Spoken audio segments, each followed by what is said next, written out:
Hi friends, ഏവർക്കും നമ്മുടെ പുതിയൊരു വീഡിയോയിലേക്ക് സ്വാഗതം. നമ്മൾ നോക്കുന്നത് കെമിസ്ട്രിയുടെ ഭാഗത്ത് നിന്ന് അയിരുകൾ, ധാതുക്കൾ, അതുപോലെ ആവർത്തന പട്ടിക, ഈ രണ്ട് ഭാഗത്തു നിന്നുള്ള കുറച്ച് ക്വസ്റ്റ്യൻസ് നോക്കിയാലോ നമുക്ക്. ഫസ്റ്റ് ചോദ്യം ഇതാണ്: താഴെ തന്നിരിക്കുന്നതിൽ നിന്ന് ശരിയായ പ്രസ്താവനകൾ തിരഞ്ഞെടുക്കുക. ശരിയായ പ്രസ്താവന കണ്ടെത്താൻ വേണ്ടിയിട്ടാണ്. ഒന്നാമത്തെ പ്രസ്താവന: ആവർത്തന പട്ടികയിൽ നിലവിലുള്ള മൂലകങ്ങൾ 118 ശരിയായതാണ് കണ്ടെത്തേണ്ടത്. നിലവിലുള്ള ആവർത്തന പട്ടികയിലെ മൂലകങ്ങളുടെ എണ്ണം 118. രണ്ടാമത്തെ പ്രസ്താവന: പട്ടികയിൽ പ്രകൃതിദത്ത മൂലകങ്ങൾ 92. മൂന്നാമത്തെ പ്രസ്താവന: ആദ്യത്തെ മനുഷ്യനിർമ്മിത മൂലകത്തിന്റെ അറ്റോമിക നമ്പർ 42. നാലാമത്തത്: ഏറ്റവും ഭാരം കൂടിയ പ്രകൃതിദത്ത മൂലകമാണ് യുറേനിയം എന്ന് പറയുന്നത്. അപ്പോൾ ഈ 4 പ്രസ്താവനകൾ ശരിയായിട്ടുള്ള പ്രസ്താവന ഏതാണെന്ന് കണ്ടെത്തുക. ഏതൊക്കെയാണ് ഇതിൽ ശരിയായിട്ടുള്ള പ്രസ്താവനകൾ? ഒന്നാമത്തെ, ആവർത്തന പട്ടികയിലെ നിലവിലുള്ള മൂലകങ്ങൾ എത്രയാ? 118 ശരിയാണ്. രണ്ടാമത്തത്, ആവർത്തന പട്ടികയിലെ പ്രകൃതിദത്ത മൂലകങ്ങൾ 92 ശരിയാണോ? പ്രകൃതിദത്ത മൂലകങ്ങൾ 92 ആണോ? 92 തന്നെയാണ്. മൂന്നാമത്, ആദ്യത്തെ മനുഷ്യനിർമ്മിത മൂലകത്തിന്റെ അറ്റോമിക നമ്പർ 42 ആണോ? അത് തെറ്റാണല്ലേ. ഏതാ മനുഷ്യനിർമ്മിത മൂലകമായത്? ടെക്നീഷ്യം ആണല്ലേ. ടെക്നീഷ്യത്തിന്റെ അറ്റോമിക നമ്പർ 43 കേട്ടോ. 43 ടെക്നീഷ്യത്തിന്റെ അറ്റോമിക നമ്പർ. മൂന്നാമത്തെ പ്രസ്താവന എന്താണ്? തെറ്റായിട്ടുള്ള പ്രസ്താവനയാണ്. നാലാമത്തത്, ഏറ്റവും ഭാരം കൂടിയ പ്രകൃതിദത്ത മൂലകമാണ് യുറേനിയം അല്ലെ. യുറേനിയം അതെന്താണ്? ശരിയായിട്ടുള്ള പ്രസ്താവനയാണ്. അപ്പോൾ ഏതൊക്കെയാണ് ശരി? 1, 2, 4 ഏത് ഇതിൽ ശരിയായിട്ടുള്ള പ്രസ്താവനകൾ. അപ്പോൾ ഓർത്ത് നോക്കുക, ആദ്യത്തെ മനുഷ്യനിർമ്മിത മൂലകമാണ് ഏത്? ടെക്നീഷ്യം എന്നത്. ടെക്നീഷ്യത്തിൻ്റെ അറ്റോമിക നമ്പർ എത്രയാണ്? 43. ആവർത്തന പട്ടികയിൽ എത്ര മൂലകങ്ങളുണ്ട്? 118 മൂലകങ്ങളാണ് നിലവിലുള്ളത്. പ്രകൃതിദത്ത മൂലകങ്ങൾ 92. ഏറ്റവും ഭാരം കൂടിയ പ്രകൃതിദത്ത മൂലകം യുറേനിയവുമാണ്. രണ്ടാമത്തെ ചോദ്യം: ആധുനിക ആവർത്തന പട്ടികയുമായി ബന്ധപ്പെട്ടിട്ട് ഇവിടെയും ശരിയായിട്ടുള്ള പ്രസ്താവന കണ്ടെത്തേണ്ടത്. ഒന്നാമത്തത്, പീരിയോഡിക് ടേബിളിൽ 4 ബ്ലോക്കുകളാണുള്ളത്. 2 എസ് ബ്ലോക്കിൽ 1, 2 ഗ്രൂപ്പുകൾ ഉൾപ്പെടുന്നു. 3 ഡി ബ്ലോക്ക് മൂലകങ്ങൾ എന്നറിയപ്പെടുന്നത് പ്രാതിനിധ്യ മൂലകങ്ങളാണ്. ഇതിൽ ശരിയായിട്ടുള്ള പ്രസ്താവനകൾ ഏതൊക്കെയാണ് തിരഞ്ഞെടുക്കുക. ഏതൊക്കെയാണ് ശരിയായിട്ടുള്ള പ്രസ്താവനകൾ? ഒന്നാമത്തെ, പീരിയോഡിക് ടേബിളിൽ 4 ബ്ലോക്കുകളാണുള്ളത്. ശരിയല്ലേ അല്ലേ? ഓരോ മൂലക ആറ്റത്തിൻ്റെയും അവസാനത്തെ ഇലക്ട്രോൺ അല്ലേ ഏത് സബ്ഷെല്ലിൽ വരുന്നു എന്നതിനെ അടിസ്ഥാനമാക്കിക്കൊണ്ട് മൂലകങ്ങൾ എന്ത് ചെയ്തിട്ടുണ്ട്? എസ്, പി, ഡി, എഫ് അല്ലേ, അങ്ങനെ 4 ബ്ലോക്കുകളായിട്ട് എന്ത് ചെയ്തിട്ടുണ്ട്? തിരിച്ചിട്ടുണ്ട്. അപ്പോൾ പീരിയോഡിക് ടേബിൾ 4 ബ്ലോക്കുകളാണെന്നുള്ളത് ശരിയാണ്. രണ്ടാമത്തത്, എസ് ബ്ലോക്കിൽ ഉൾപ്പെടുന്നത് 1, 2 ഗ്രൂപ്പുകളാണ്. 1, 2 ഗ്രൂപ്പുകളാണ് എസ് ബ്ലോക്കിൽ ഉൾപ്പെടുന്നത്. അതും എന്താണ്? ശരിയായിട്ടുള്ള പ്രസ്താവനയാണ്. മൂന്നാമത്തെ പ്രസ്താവന, ഡി ബ്ലോക്ക് മൂലകങ്ങൾ അറിയപ്പെടുന്നത് പ്രാതിനിധ്യ മൂലകങ്ങൾ എന്നാണ്. അതെന്താണ്? തെറ്റായിട്ടുള്ള പ്രസ്താവനയാണ് അല്ലേ. എന്താ അറിയപ്പെടുന്നത്? D block മൂലകങ്ങളാണ് എന്തറിയപ്പെടുന്നത്? സംക്രമണ മൂലകങ്ങൾ എന്നറിയപ്പെടുന്നത്. സംക്രമണ മൂലകങ്ങൾ എന്നറിയപ്പെടുന്നത് ഏതാ? അത് ഡി ബ്ലോക്ക് മൂലകങ്ങളാണ്. അടുത്ത ചോദ്യത്തിൻ്റെ ആൻസർ ഇല്ലാത്ത നാലാമത്തെ ചോദ്യം: മെൻഡലിയേഫിൻ്റെ പീരിയോഡിക് ടേബിളുമായി ബന്ധപ്പെട്ടിട്ട് ചില വസ്തുതകൾ നൽകിയിരിക്കുന്നു. ഇതിൽ നിന്ന് ശരിയായത് തിരഞ്ഞെടുത്ത് എഴുതുക. ഒന്നാമത്തത്, മെൻഡലിയേഫിൻ്റെ പീരിയോഡിക് ടേബിളിലെ മൂലകങ്ങളുടെ എണ്ണം 63. 2 മൂലകങ്ങളെ അറ്റോമിക മാസിൻ്റെ ആരോഹണ ക്രമത്തിൽ വിന്യസിച്ചിരിക്കുന്നു. 3 മൂലകങ്ങളുടെ രാസഗുണങ്ങളും ഭൗതിക ഗുണങ്ങളും അവയുടെ അറ്റോമിക മാസിൻ്റെ ആവർത്തന ഫലങ്ങളാണ്. അപ്പോൾ ഈ 3 പ്രസ്താവനകൾ മെൻഡലിയേഫിൻ്റെ പീരിയോഡിക് ടേബിളുമായി ബന്ധപ്പെട്ടിട്ട് ശരിയായിട്ടുള്ള പ്രസ്താവനകൾ ഏതൊക്കെയാണെന്ന് കണ്ടുപിടിക്കുക. ഏതൊക്കെയാണ് ശരിയായിട്ടുള്ളത്? 1, മെൻഡലിയേഫിൻ്റെ പീരിയോഡിക് ടേബിളിലെ മൂലകങ്ങളുടെ എണ്ണം 63. 2 മൂലകങ്ങളെ അറ്റോമിക മാസിൻ്റെ ആരോഹണ ക്രമത്തിലാണ് വിന്യസിച്ചിരിക്കുന്നത്. ശരിയാണ്. 3 മൂലകങ്ങളുടെ രാസഗുണങ്ങളും ഭൗതിക ഗുണങ്ങളും അവയുടെ അറ്റോമിക മാസിൻ്റെ ആവർത്തന ഫലങ്ങളാണ്. 3 പ്രസ്താവനകൾ എന്താണ്? ശരിയായിട്ടുള്ള പ്രസ്താവനകളാണ്. അഞ്ചാമത്തെ ചോദ്യം തന്നിരിക്കുന്നതിൽ നിന്ന് ശരിയായ പ്രസ്താവന കണ്ടെത്താൻ വേണ്ടിയിട്ട് തന്നെയാണ്. ആധുനിക ആവർത്തന പട്ടികയുടെ പിതാവ് എന്നറിയപ്പെടുന്നത് ദിമിത്രി മെൻഡലീവ് ആണ്. 2 ആധുനിക ആവർത്തന പട്ടികയുടെ പിതാവ് എന്നറിയപ്പെടുന്നത് ഹെൻറി മോസ്ലി ആണ്. 3 മൂലകങ്ങളെ അലോഹങ്ങളായിട്ടും ലോഹങ്ങളായിട്ടും വർഗീകരിച്ചത് ലാവോസിയർ ആണ്. ഇതിൽ ശരിയായിട്ടുള്ള പ്രസ്താവനകൾ ഏതൊക്കെയാണ്?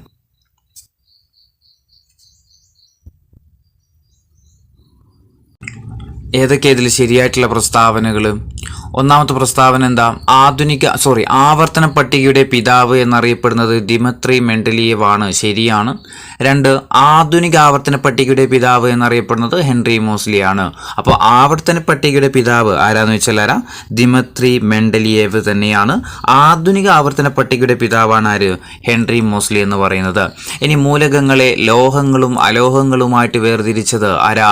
ലാവോസിയർ തന്നെയാണ്. അപ്പോൾ ഈ 3 പ്രസ്താവനകളും ശരിയായിട്ടുള്ളതാണ്. 6ാമത്തെ ചോദ്യം, ആവർത്തന പട്ടികയിലെ ആദ്യത്തെ മൂലകം ഏതാണ്?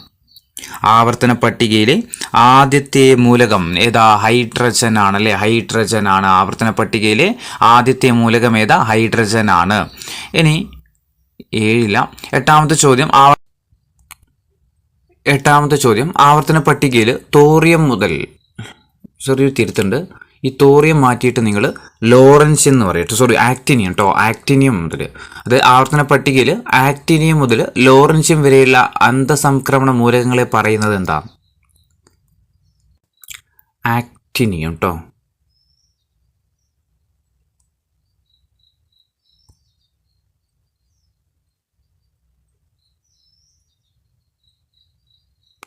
ഇപ്പോൾ ആവർത്തന പട്ടികയിൽ ആക്ടിനിയം മുതൽ ലോറൻഷ്യം വരെയുള്ള അന്തസംക്രമണ മൂലകങ്ങളെ പറയുന്നത് എന്താണ്? ആവർത്തന പട്ടികയിൽ ആക്ടിനിയത്തിൻ്റെ അറ്റോമിക നമ്പർ 89 ആണ് കേട്ടോ. 89 മുതൽ ലോറൻഷ്യം വരെയുള്ള 103 വരെയുള്ള അറ്റോമിക നമ്പറിനെ പറയുന്നത് എന്താ പറയുന്നത്? അന്തസംക്രമണ മൂലകളെ പറയുന്നത് ആക്ടിനോയിഡുകൾ എന്നാണ് അല്ലേ? ഓപ്ഷൻ ബി, ആക്ടിനോയിഡുകൾ എന്നാണ്. ഇനി 9ാമത്തെ ചോദ്യം, ആവർത്തന പട്ടികയിൽ ലാന്തനം മുതൽ ലുട്ടേഷ്യം വരെയുള്ള മൂലകങ്ങളെ പറയുന്നത് എന്താണ്? ആവർത്തന പട്ടികയിൽ ലാന്താനം മുതൽ ലൂട്ടേഷ്യം വരെയുള്ള മൂലകങ്ങളെ പറയുന്നത് എന്താ? ലാന്തനോയിഡുകൾ എന്നാണ് അല്ലേ? ലാന്തനോയിഡുകൾ എന്നാണ്. ഓപ്ഷൻ ബി, ലാന്തനോയിഡുകൾ. അപ്പോൾ ലാന്തനത്തിൻ്റെ അറ്റോമിക നമ്പർ 57, ലുട്ടേഷ്യത്തിൻ്റെത് 71 57ഉം 71 കേട്ടോ. ലാന്തനം 57, ലുട്ടേഷ്യം 71. എന്താ പറയുന്നത്? ലാന്തനൈഡുകൾ എന്നാണ്.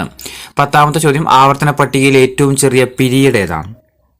ആവർത്തന പട്ടികയിലെ ഏറ്റവും ചെറിയ പീരീഡ് ഏതാ? 1ാമത്തെ പീരീഡാണ് അല്ലേ? ആവർത്തന പട്ടികയിലെ ഏറ്റവും ചെറിയ പീരീഡ് ഏതാ?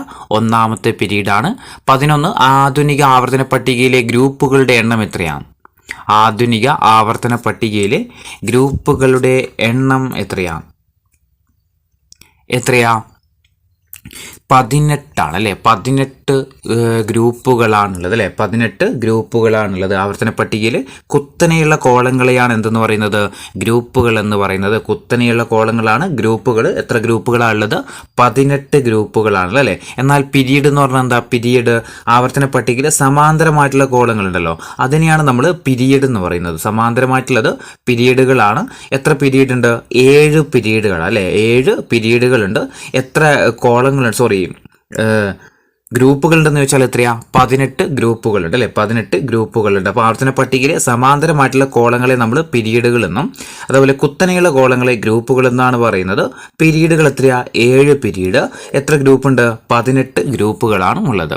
ഇനി ആധുനിക ആവർത്തന പട്ടികയുടെ പിതാവ് എന്നറിയപ്പെടുന്നത് ആരാ? നമ്മൾ പറഞ്ഞായിരുന്നു. ആരായിരുന്നു ആധുനിക ആവർത്തന പട്ടികയുടെ പിതാവ് എന്നറിയപ്പെടുന്നത്? ഹെൻറി മോസ്ലി അല്ലേ? ഹെൻറി മോസ്ലിയാണ് ആധുനിക ആവർത്തന പട്ടികയുടെ പിതാവ് എന്ന് അറിയപ്പെടുന്നത്. ഇനി അടുത്ത ചോദ്യം, മെൻഡലിയേവിന്റെ ആവർത്തന പട്ടികയിൽ ഉണ്ടായിരുന്ന മൂലകങ്ങളുടെ എണ്ണം എത്രയാണ്? മെൻഡലിയേവിന്റെ ആവർത്തന പട്ടികയിൽ ഉണ്ടായിരുന്ന മൂലകങ്ങളുടെ എണ്ണം എത്രയാ? 63 മൂലകങ്ങളായിരുന്നു അല്ലേ? മെൻഡലിയേവിൻ്റെത് എത്ര ഉണ്ടായിരുന്നത്? 63. മെൻഡലിയേവിൻ്റെത് 63. ആവർത്തന പട്ടികയുടെ പിതാവ് എന്നറിയപ്പെടുന്നത് മെൻഡലിയേവ് ആണ്. ഇനി യുറേനിയത്തിന്റെ പ്രധാന അയിരേതാണ് തന്നിരിക്കുന്നതിൽ. യുറേനിയത്തിന്റെ പ്രധാനപ്പെട്ട അയിരേതാന്ന് കണ്ടെത്തുക. ഏതാ? പിച്ച് ബ്ലൈൻഡ് ആണല്ലേ? Option A, pitchblende. യുറേനിയത്തിന്റെ അയിരാണ് ഇത് പിച്ച് ബ്ലൈൻഡ് എന്ന് പറയുന്നത്. 15ാമത്തെ ചോദ്യം, തന്നിരിക്കുന്നതിൽ ലെഡിന്റെ പ്രധാനപ്പെട്ട അയിര് ഏതാന്ന് കണ്ടെത്താം. ലെഡിന്റെ പ്രധാനപ്പെട്ട അയിര് സിന്നബാർ ഉണ്ട്, മാലക്കൈറ്റ് ഉണ്ട്, ഹെമറ്റൈറ്റ് ഉണ്ട്, ഗലീന ഉണ്ട്. ഇതിലേതാ? ഗലീനയാണ് അല്ലേ? ലെഡിന്റെ പ്രധാനപ്പെട്ട അയിരാണ് ഇത് ഗലീന എന്ന് പറയുന്നത്.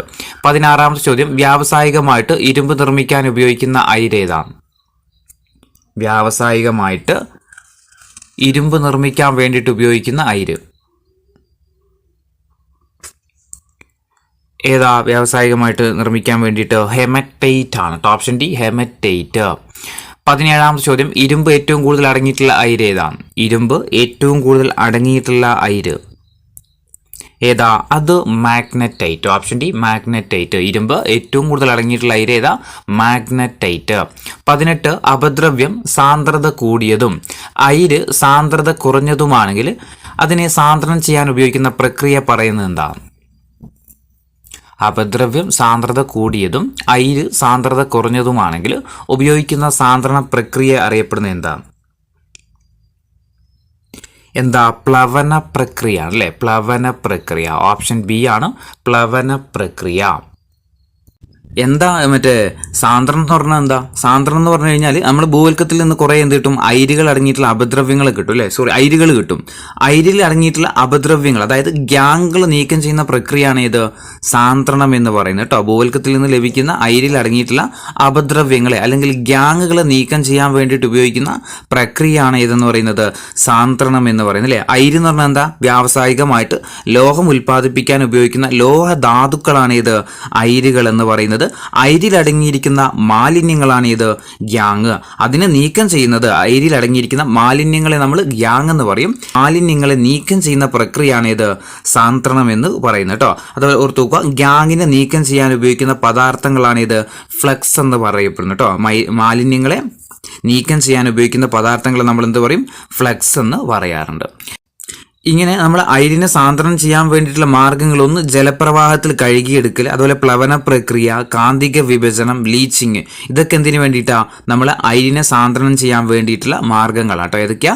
ജലപ്രവാഹത്തിൽ കഴുകിയെടുക്കൽ, പ്ലവന പ്രക്രിയ, കാന്തിക വിഭജനം, ബ്ലീച്ചിങ്, ഇതൊക്കെ എന്ത് തന്നെയാണ്? അയിരിനെ സാന്ദ്രണം ചെയ്യാൻ വേണ്ടിയിട്ട് നമ്മൾ ഉപയോഗിക്കുന്ന മാർഗങ്ങളാണ്. ഇനി 19ാമത്തെ ചോദ്യം, വായുവിന്റെ സാന്നിധ്യത്തിൽ അയിരിനെ അതിന്റെ ദ്രവണാംഗത്തേക്കാൾ കുറഞ്ഞ താപനിലയിൽ ചൂടാക്കുന്ന പ്രക്രിയ അറിയപ്പെടുന്നത് എന്താ? വായുവിന്റെ സാന്നിധ്യത്തിൽ വെച്ചുകൊണ്ട് അയിരിനെ അതിന്റെ ദ്രവണാംഗത്തേക്കാൾ കുറഞ്ഞ താപനിലയിൽ ചൂടാക്കുന്ന പ്രക്രിയ അറിയപ്പെടുന്നത് എന്ത് പേരിലാണ് അറിയപ്പെടുന്നത്? റോസ്റ്റിംഗ് ആണ് അല്ലേ? ഓപ്ഷൻ ബി റോസ്റ്റിംഗ് എന്ന പേരിലാണ് അറിയപ്പെടുന്നത്. വായുവിന്റെ സാന്നിധ്യത്തിൽ അയിരിനെ അതിന്റെ ദ്രവണാംഗത്തേക്കാൾ കുറഞ്ഞ താപനിലയിൽ ചൂടാക്കുന്ന പ്രക്രിയ അറിയപ്പെടുന്നത് എന്താ? റോസ്റ്റിംഗ് എന്നാണ്. ഇനി അലൂമിനിയത്തിന്റെ അയിരായിട്ടുള്ള ബോക്സൈറ്റിലെ പ്രധാന അപദ്രവ്യം ഏതാണ്? അലൂമിനിയത്തിന്റെ അയിരായിട്ടുള്ള ബോക്സൈറ്റിലെ പ്രധാന അപദ്രവ്യം ഏതാ? സിലിക്കൺ ഡൈ ഓക്സൈഡ് ആണ്. Option A silicon dioxide. അലൂമിനിയത്തിന്റെ അയിരായിട്ടുള്ള ബോക്സൈറ്റിലെ പ്രധാന അപദ്രവ്യമാണ് ഇത് സിലിക്കൺ ഡൈ ഓക്സൈഡ്. 21 ക്രിയാശീലം വളരെ കൂടിയ ലോഹങ്ങളെ അവയുടെ അയിരിൽ നിന്ന് വേർതിരിക്കാൻ ഉപയോഗിക്കുന്ന നിരോക്സികാരി ഏതാണ്? ക്രിയാശീലം വളരെ കൂടിയ ലോഹങ്ങളെ അവയുടെ അയിരിൽ നിന്ന് വേർതിരിക്കാൻ വേണ്ടിയിട്ട് ഉപയോഗിക്കുന്ന നിരോക്സികാരി ഏതാണ്? ഏതാ? വൈദ്യുതിയാണ് കേട്ടോ. Option D വൈദ്യുതിയാണ്. ക്രിയാശീലം വളരെ കൂടിയ ലോഹങ്ങളെ അവയുടെ അയിരിൽ നിന്ന് വേർതിരിക്കാൻ വേണ്ടിയിട്ട് ഉപയോഗിക്കുന്ന നിരോക്സികാരിയാണ് ഇത് വൈദ്യുതി. 22 ടിന്ന്, ലെഡ് എന്നീ ലോഹങ്ങൾ ശുദ്ധീകരിക്കുന്ന പ്രക്രിയ ഏതാണ്? ടിന്ന്, ലെഡ് എന്നീ ലോഹങ്ങൾ ശുദ്ധീകരിക്കാൻ വേണ്ടിയിട്ട് ഉപയോഗിക്കുന്ന പ്രക്രിയ ഏതാ? ഉരുക്കി വേർതിരിക്കലാണ്. ഓപ്ഷൻ ബി ഉരുക്കി വേർതിരിക്കലാണ്. ടിന്ന്, ലെഡ് എന്നീ ലോഹങ്ങൾ ശുദ്ധീകരിക്കുന്ന പ്രക്രിയ ഏതാ? ഉരുക്കിയിട്ടാണ് വേർതിരിക്കുന്നത്. 23ാമത്തെ ചോദ്യം, അലൂമിനിയത്തിന്റെ അയിരായിട്ടുള്ള ബോക്സൈറ്റ് സാന്ദ്രണം ചെയ്യുന്ന പ്രക്രിയ ഏതാണ്? അലൂമിനിയത്തിന്റെ അയിരായിട്ടുള്ള ബോക്സൈറ്റ് സാന്ദ്രണം ചെയ്യുന്ന രീതി ഏതാണ്? ഏതാ? ലീച്ചിങ് ആണ് കേട്ടോ. ലീച്ചിങ്. ഓപ്ഷൻ ഡി എ ആണ് ലീച്ചിങ്. അലൂമിനിയത്തിന്റെ അയിരായിട്ടുള്ള ബോക്സൈറ്റ് സാന്ദ്രണം ചെയ്യുന്ന പ്രക്രിയയാണ് ഇത് ലീച്ചിങ്. എന്താ ലീച്ചിങ് എന്ന് പറഞ്ഞു കഴിഞ്ഞാൽ? അതായത് ഒരു ലായനിയിൽ അയിര് ചേർക്കുന്ന സമയത്ത് എന്ത് ചെയ്യും? രാസപ്രവർത്തനത്തിൽ ഏർപ്പെടും. ഈ രാസപ്രവർത്തനത്തിൽ ഏർപ്പെട്ട് അതെന്ത് ചെയ്യും? ലയിക്കും അതിനകത്ത്.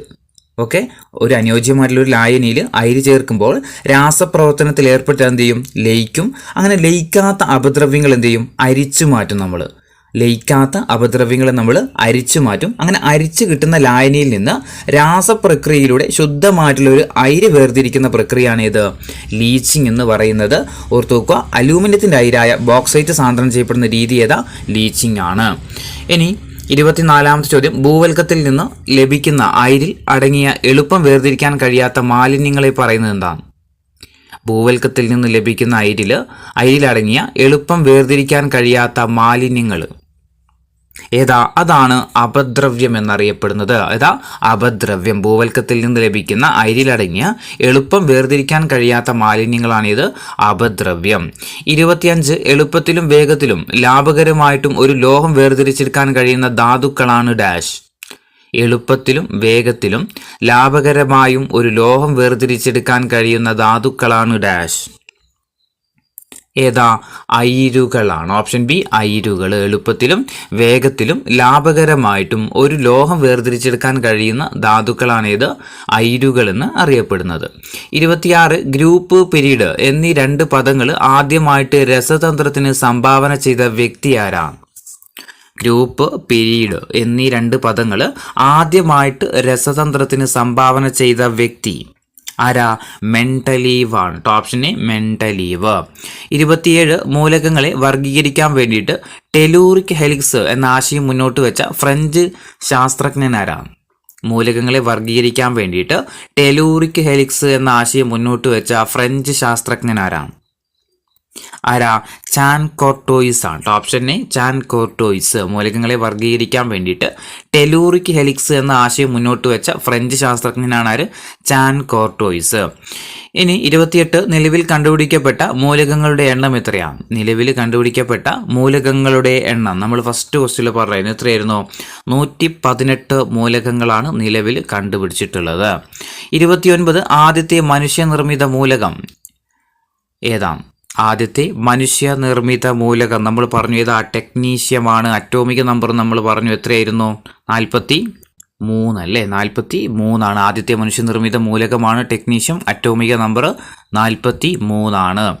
ഇനി 30ാമത്തെ ചോദ്യം, ലോഹങ്ങളുടെയും അലോഹങ്ങളുടെയും സ്വഭാവം പ്രകടിപ്പിക്കുന്ന മൂലകങ്ങളാണ് ഡാഷ്.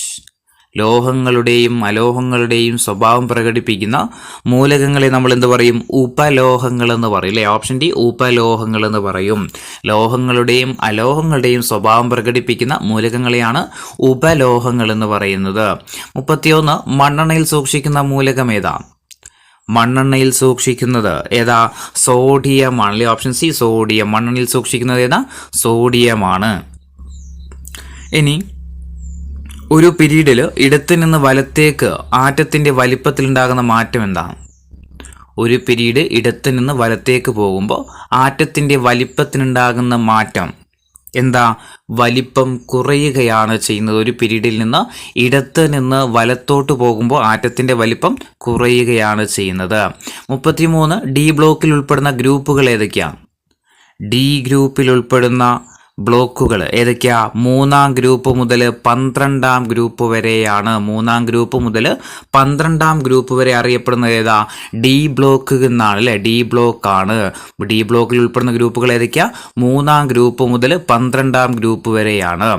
ഇനി 34 പി ബ്ലോക്കിൽ ഉൾപ്പെടുന്ന ഗ്രൂപ്പുകൾ ഏതൊക്കെയാണ്? പി ബ്ലോക്കിൽ ഉൾപ്പെടുന്ന ഗ്രൂപ്പുകൾ ഏതൊക്കെയാ? 13 മുതൽ 18 വരെയാണ് കേട്ടോ.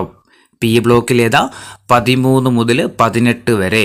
35 1ാം ഗ്രൂപ്പ് മൂലകങ്ങളുടെ സംയോജകത എത്രയാണ്? 1ാം ഗ്രൂപ്പ് മൂലകങ്ങളുടെ സംയോജകത എത്രയാ? 1 തന്നെയാണ്. 1ാം ഗ്രൂപ്പ് മൂലകങ്ങളുടെ സംയോജകത 1 തന്നെയാണ്. 36 എസ് ബ്ലോക്ക് മൂലകങ്ങളെ ഓക്സൈഡുകളും ഹൈഡ്രോക്സൈഡുകളും കാണിക്കുന്ന സ്വഭാവം എന്താണ്? എസ് ബ്ലോക്ക് മൂലകങ്ങളുടെ ഓക്സൈഡുകളും ഹൈഡ്രോക്സൈഡുകളും കാണിക്കുന്ന സ്വഭാവം എന്താ? ഇതിൻ്റെ ആൻസർ ശരിക്കും ആൽക്കലി സ്വഭാവവും ബേസിക സ്വഭാവവും കാണിക്കുന്നുണ്ട് കേട്ടോ. ഇത് രണ്ടും ഉണ്ട് കേട്ടോ. എസ് ബ്ലോക്ക് മൂലകങ്ങളുടെ ഓക്സൈഡുകളും ഹൈഡ്രോക്സൈഡും കാണിക്കുന്ന സ്വഭാവം എന്തൊക്കെയാ? ആൽക്കലി സ്വഭാവവും കാണിക്കുന്നുണ്ട്, ബേസിക സ്വഭാവവും കാണിക്കുന്നുണ്ട്. 37 എസ് സബ്ഷെല്ലിലെ ഓർബിറ്റലിൻ്റെ ആകൃതി എന്താണ്?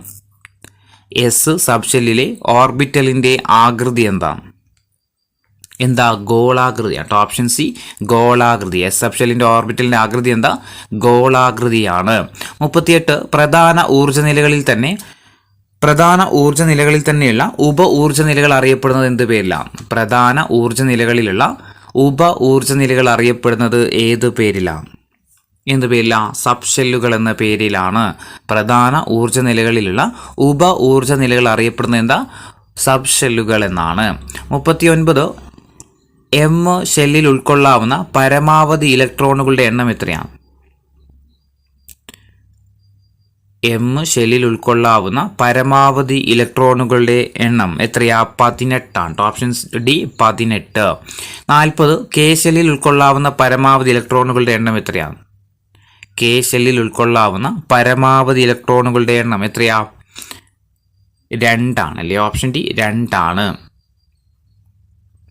41ാമത്തെ ചോദ്യം, ന്യൂക്ലിയസിൽ നിന്ന് അകലം കൂടുന്നതനുസരിച്ച് ന്യൂക്ലിയസും ഇലക്ട്രോണുകളും തമ്മിലുള്ള ആകർഷണ ബലത്തിലുണ്ടാകുന്ന വ്യത്യാസം എന്താണ്? ന്യൂക്ലിയസിൽ നിന്ന് അകലം കൂടുന്നതനുസരിച്ച് ന്യൂക്ലിയസും ഇലക്ട്രോണുകളും തമ്മിലുള്ള ആകർഷണ ബലം എന്താ ചെയ്യുക? സ്വാഭാവികമായിട്ടും കുറയുകയാണ് ചെയ്യുക അല്ലേ? കുറയുകയാണ് ചെയ്യുന്നത്. ന്യൂക്ലിയസിൽ നിന്ന്, ഇത് ന്യൂക്ലിയസ് ആണെങ്കിൽ ഇതിൻ്റെ ചുറ്റുമുള്ള ഇലക്ട്രോണുകളിലെ ഇവിടെ ഇങ്ങനെ ഓരോന്നിലാണെങ്കിൽ എന്ത് ചെയ്യും? അകലം കൂടുന്നതനുസരിച്ച് എന്താ ചെയ്യുന്നത്? ആകർഷണ ബലം എന്താ ചെയ്യുക? കുറഞ്ഞു വരികയാണ് ചെയ്യുന്നത്. 42 എല്ലാ സബ്ഷെല്ലുകളിലുമുള്ള പൊതുവായ സബ്ഷെൽ ഏതാണ്? എല്ലാ ഷെല്ലുകളിലുമുള്ള പൊതുവായിട്ടുള്ള സബ്ഷെല്ല് ഏതാണ്? ഏതാ? എസ് സബ്ഷെല്ലാണ് അല്ലേ? എസ് സബ്ഷെല്ലാണ്. ഏതൊക്കെയാണ് സബ്ഷെൽസ് വരുന്നത്? എസ് പി ഡി എഫ് ആണ് അല്ലേ? എസ് പി ഡി എഫ് ആണ് ഇത് സബ്ഷെൽ എന്ന് പറയുന്നത് അല്ലേ? ഷെല്ലുകൾ ഏതൊക്കെയാണ്? കെ എൽ എം എൻ ആണ്. ഇനി രണ്ടാം ഗ്രൂപ്പ് മൂലകങ്ങളുടെ സംയോജകത എത്രയാണ്? രണ്ടാം ഗ്രൂപ്പ് മൂലകങ്ങളുടെ സംയോജകത എത്രയായിരിക്കും? 2 ആണ്. രണ്ടാം ഗ്രൂപ്പ് മൂലകങ്ങളുടെ സംയോജകത എത്രയാണ്? 2 ആണ്. 44 ഇലക്ട്രോ നെഗറ്റിവിറ്റി ഏറ്റവും കൂടിയ മൂലകങ്ങൾ ഉൾപ്പെടുന്ന ബ്ലോക്ക് ഏതാണ്? ഇലക്ട്രോ നെഗറ്റിവിറ്റി ഏറ്റവും കൂടിയ മൂലകങ്ങൾ ഉൾപ്പെടുന്ന ബ്ലോക്ക് ഏതാണ്? ഏതാ? പി ബ്ലോക്ക് ആണ് കേട്ടോ. P block. ഇലക്ട്രോ നെഗറ്റിവിറ്റി ഏറ്റവും കൂടിയ മൂലകങ്ങളെ ഉൾപ്പെടുന്ന ബ്ലോക്കാണ് ഇത്, പി ബ്ലോക്ക്. 45 മനുഷ്യനിർമ്മിത മൂലകങ്ങൾ അറിയപ്പെടുന്നത് എന്താ? മനുഷ്യനിർമ്മിത മൂലകങ്ങൾ അറിയപ്പെടുന്നത് എന്ത് പേരില? ട്രാൻസ്യൂറാനിക് ആണ് അല്ലേ? ട്രാൻസ്യൂറാനിക് എന്ന പേരിലാണ് ഏതറിയപ്പെടുന്നത്? മനുഷ്യനിർമ്മിത മൂലകങ്ങൾ. ആഫ്റ്റർ 92 ഏത് പേരിൽ അറിയപ്പെടുന്നത്? സിന്തറ്റിക് മൂലകങ്ങൾ എന്നും അറിയപ്പെടും. 46 റെയർ എർത്ത് മൂലകങ്ങൾ എന്നറിയപ്പെടുന്ന ഏതാണ്? റെയർ എർത്ത് മൂലകങ്ങൾ എന്ന് അറിയപ്പെടുന്നത് ഏതാ? ലാൻതനോയിഡുകളാണ് അല്ലേ? ലാൻതനോയിഡുകളാണ് എന്ത് പേരിൽ അറിയപ്പെടുന്നത്? റെയർ എർത്ത് മൂലകങ്ങൾ എന്ന് അറിയപ്പെടുന്നത്. 47 മൂലകങ്ങൾക്ക് പ്രതീകങ്ങൾ നൽകിയ ശാസ്ത്രജ്ഞൻ ആരാണ്? മൂലകങ്ങൾക്ക് പ്രതീകങ്ങൾ നൽകിയ ശാസ്ത്രജ്ഞൻ ആരാ? ബർസേലിയസ് ആണ്. Option D ബർസേലിയസ്. മൂലകങ്ങൾക്ക് പ്രതീകങ്ങൾ നൽകിയ ശാസ്ത്രജ്ഞനാണ് ആര്? ബർസേലിയസ്. 48 മൂലകങ്ങളെ സംഗീതവുമായിട്ട് ബന്ധപ്പെടുത്തിയിട്ട് വർഗീകരണം നടത്തിയ നിയമം ഏതാണ്? മൂലകങ്ങളെ സംഗീതവുമായിട്ട് ബന്ധപ്പെടുത്തിയിട്ട് വർഗീകരണം നടത്തിയ നിയമം ഏതാ? അഷ്ടക നിയമമാണ്. ഓപ്ഷൻ സി അഷ്ടക നിയമം.